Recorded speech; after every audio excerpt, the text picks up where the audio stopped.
dapat bertahan, aku terdiam di balik hujan. Oh. Ya masih barengan saya nih Agustia ya. Saya masih bersama ibu-ibu ya. Boleh dong Bu Vera kita langsung aja menceritakan ini ada telur ya. Ini bukan telur rebus tapi cangkangnya telur ya. Nah, boleh dong Bu Vera. Iya. Ini adalah alat peraga tentang KPK dan FIB ya. Jadi misalnya KPK dari 3, 4, dan 6. Jadi yang 3 dulu ya, yang 3 dulu. Jadi setiap 3 kita taruh 1, setiap 3 kita tempatkan 1, setiap 3 kita tempatkan 1, setiap 3 kita tempatkan 1. Oke. Nah, terus yang 4 juga seperti itu. 1, 2, 3, 4 kita tempatkan 1, 1, 2, 3, 4 kita tempatkan 1, 1, 2, 3, 4 kita tempatkan 1. Kemudian yang 6, 1, 2, 3, 4, 5, 6 kita tempatkan 1, 1, 2, 3, 4, 5, 6 kita tempatkan 1. Nah, kita lihat di mananya yang sama. Ketiga-tiga baris itu ada telurnya. Nah, rupanya di 12. Oke. Berarti KPK 3, 4, dan 6 adalah 12. Gampang. Gitu. Jadi dulunya tuh matematika menjadi momok, aduh Ya, saya susah. nggak bisa, susah gitu. Jadi sekarang anak-anak bermain dengan alat peraga gitu. Jadi kita menerapkan konsep melalui alat peraga ya, karena alat peraga ini adalah sangat penting di dalam proses belajar mengajar. Jadi sekarang kalau di Min 11 itu kalau kita tanya kamu sukanya apa gitu, pelajaran apa, Bu saya suka kali matematika. Nah gitu, iya serius. Jadi boleh dilihat ya, boleh ditanyakan gitu. Jadi kalau dulu pasti saya sukanya SBK atau SBDP atau PJOK gitu kan, karena memang ini. Tapi sekarang matematika udah menjadi favorit. Nah seperti itu ya. Ya memang sih benar ya, kalau dari zaman-zaman kita dulu yang muda-muda ya Bunda. Ini umurnya berapa sih Bunda kalau boleh tahu? 30-an ya? Sama berarti. Ini pasti menjadi sebuah yang menakutkan sekali untuk ketika menghadapi mata pelajaran matematika. Kalau bisa kabur gitu, kalau bisa alasannya sakit-sakitan aja gitu kan. Itu sampai heboh, sampai duduk ya. Oke, ini ada Doraemon, ini bikinan siapa Bunda? Bu Fatmawati. Fatma, silahkan. Kita cerita dulu nih Bunda. Ini apa sih Bunda? Doraemon, kenapa harus Doraemon, kenapa nggak Ninja Hattori Bunda? Karena mungkin saya juga penggemar Doraemon. Kayaknya suaranya mirip sama Doraemon ini. Lima.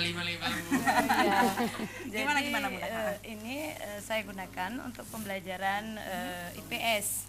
IPS? Iya. Oke. Jadi untuk mengenal profesi. Nah mungkin anak-anak kalau kita Nanti tempelnya di situ. tempelnya ke itu namanya Cara pintu penggunaannya. ya, pintu Doraemon. Pintu Doraemon. Pintu Iya, kemana ada saja. iya, pintu kemana saja. Nah, Oke. itu sudah ditempel. Sekali ini, betul. Jadi bagaimana nih sistem cara bermainnya? Ya, dipilih. Jadi anak-anak kita pertama menginikan profesi dulu, secara kita tanyakan ke anaknya, ayahnya kerja apa, gitu kan. Kemudian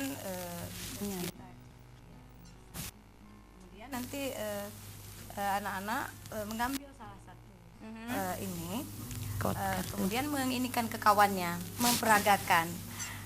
Dari gambar ini, tapi gambarnya tidak dikasih nampak ke kawan-kawannya.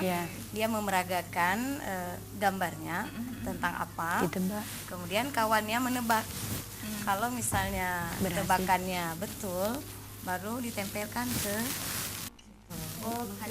menghasilkan. Nanti kita jelaskan lagi menghasilkan barang atau jasa gitu. Baik. Ini Leminho bukan, Rais? Rais, ini Leminho bukan? Kayaknya ibu nih favoritnya drama-drama Korea ini. Ibu sering nangis kalau nonton drama Korea. Iya, saya banyak melihat ini seperti pilot ya, ada guru, ada ini sebagai desainer ya, desainer baju, dokter, sopir taksi, ini pekerja di sawah ataupun petani. Tapi saya belum melihat di sini ada yang tukang sampah, ada nggak Bu?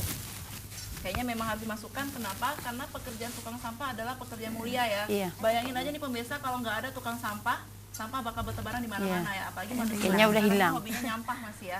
Masih kurangnya kesadaran bagi masyarakat. Biasanya juga saya juga sendiri ya juga masih membuang sampah sembarangan. Jadi ayolah kita untuk lebih aware lagi terhadap bagaimana pencemaran dari Lingkungan. limbah-limbah seperti botol plastik ya, karena memang ini nggak bisa didaur ulang terlalu lama ya, mereka tidak hangus termakan tanah ya begitu ya. Apalagi nih Ibu Fatma, silakan, apalagi yang belum saya tahu. Setelah mereka menempel ke situ, kita bisa juga untuk permainan. Oke, seperti menggunakan permen ini. Jadi anak-anak yang bisa memeragakan dari gambar ini, silakan menekan Permennya. Oh, Ya. jadi ini ada feedbacknya Ya. Ya, jangan gambar saja. Jadi anak-anak senang, jadi Rewardnya. Betul, guru juga harus mengapresiasikan apa yang sudah dilakukan oleh Iya. murid-muridnya. Nah, by the way, ini Ibu kan ke depan ini kita memperingati Hari Ibu. Iya. Nah, ini sebagai ibu-ibu seperti apa sih harapannya terhadap anak-anak, bagaimana mereka untuk memperingati Hari Ibu merekanya sendiri? Iya. Terima kasih Mbak Lia. Hari Ibu tepatnya jatuh nanti tanggal 22 ya Desember 2018 ini. 2 minggu yang lalu ya Bu Komite, saya kebetulan sudah sedikit berunding dengan Ibu Komite tentang kegiatan yang akan kita lakukan di madrasah kita tentang Hari Ibu. Berbicara Hari Ibu, di sana titik fokus kita adalah bagaimana kita menghargai seorang ibu dengan gaya kita, kan begitu ya, dengan gaya masing-masing lah. Tapi untuk kali ini saya mau memfokuskan setiap anak itu wajib membuat puisi untuk ibunya secara otomatis. Begitu orang tuanya nanti kita undang dari seluruh kelas, kemudian kita jajarkan orang tuanya di depan anak-anaknya, kemudian dibuat puisi secara otomatis, kemudian dibacakan. Dan satu lagi, semoga terwujud, saya juga ingin abdi seorang anak itu diwujudkan dengan mencuci kakinya, mencuci kaki orang tua, kemudian sungkeman, setelah itu baru dibacakan puisi. Kayaknya rasa mencintai orang tua tuh lebih, kemudian rasa lebih dekat dengan orang tua tuh lebih. Ini baru perencanaan Itu baru perencanaan, tapi insya Allah akan terrealisasi karena Ibu Komite hampir 100% mendukung saya dan beliau selalu hadir. Saya salut di situ, beliau sangat mendukung kegiatan ini dan kegiatan yang sudah-sudah. Oke, nah Ibu Komite harapannya untuk kemajuan untuk Min 11 Ruko Banda Aceh seperti apa Ibu? Kalau kita melihat saat ini dengan kepala sekolah yang seperti ini semangatnya, tentu ke depannya Min 11 sesuai yang kita harapkan itu akan lebih maju. Dengan 7 bulan beliau memimpin madrasah, bolehlah datang ke madrasah kami ya. Undang ya, undang ya Hafni ya. Madrasah kami sudah banyak perubahan, kelas-kelasnya juga cantik-cantik, karena kami baru bedah kelas. Jadi memang sesuai dengan yang diharapkan orang tua, bahwa madrasah itu memang sesuai dengan mutu madrasah hebat, madrasah bermartabat. Nah, kami tambah satu lagi sekarang, madrasah bersih.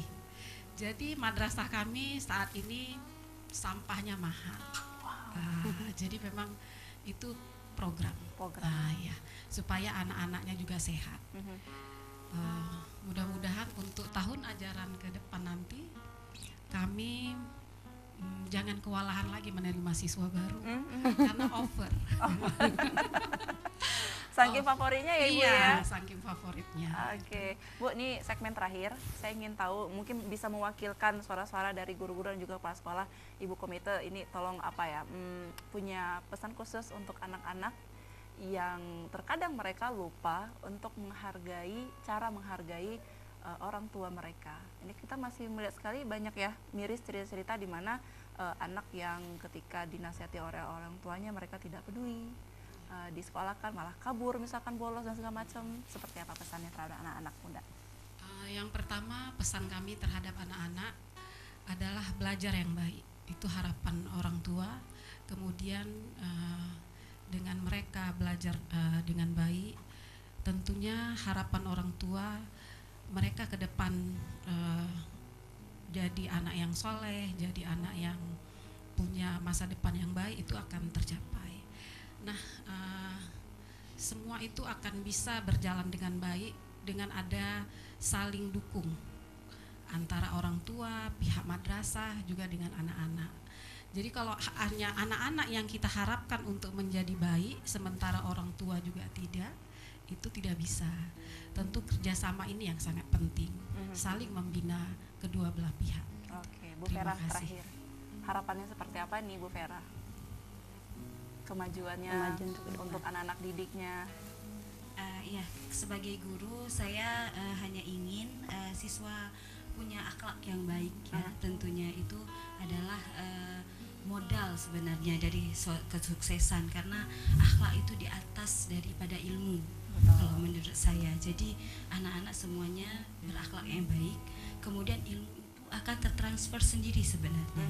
Jadi ketika dia sudah punya akhlak yang baik, ilmu yang baik, maka itulah generasi Islami yang sebenarnya. Baik, luar biasa sekali. Rais, aku pengen tanya sama kamu, ini kan mewakili karyawan yang ada di sini semuanya. Ucapan untuk ibu dong apa? Ibu.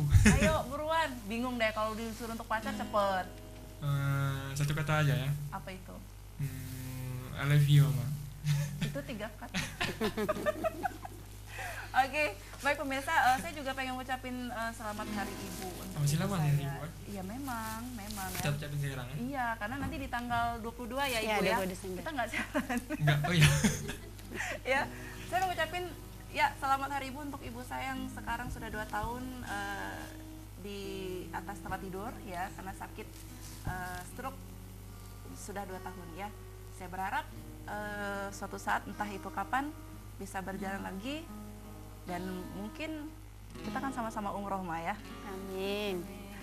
Terima kasih dan saya Gusti Ada pamit. Assalamualaikum warahmatullahi wabarakatuh. Waalaikumsalam warahmatullahi wabarakatuh.